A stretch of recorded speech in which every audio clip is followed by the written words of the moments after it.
I started out in finance in Wall Street. Soon discovered I hated it, and it just was not for me.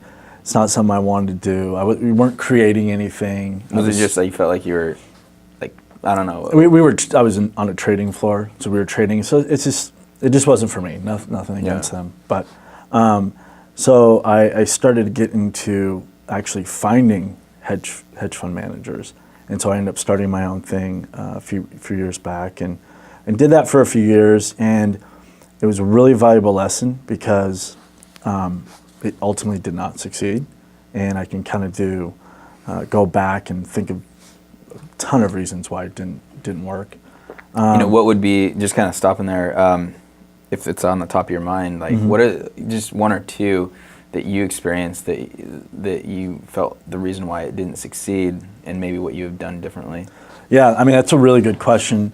I would say the first thing is to allow yourself enough runway when you're starting a company, as you can probably relate to too. I did not. I just assumed, I'll make money in 3 to 6 months. I'll have everything set up. Yeah. I'm not going to worry about it, and I'll do some planning. I knew the market relatively well, and I focused on a certain sector that actually went down the tubes about 3 months before I was starting this. So first thing I would say is leave a lot of runway for yourself, and that means capital. Surround yourself with really good advisors and people besides yourself that aren't necessarily owners in the company, but just advisors. Yeah.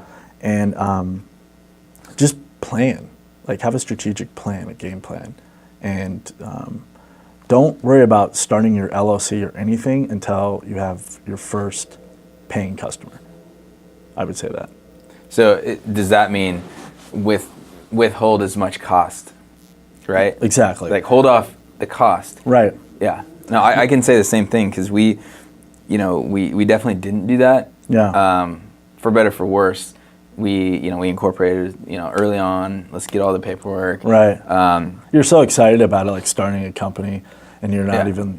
Am I going to acquire my first customer? Yeah. That's probably the first thought.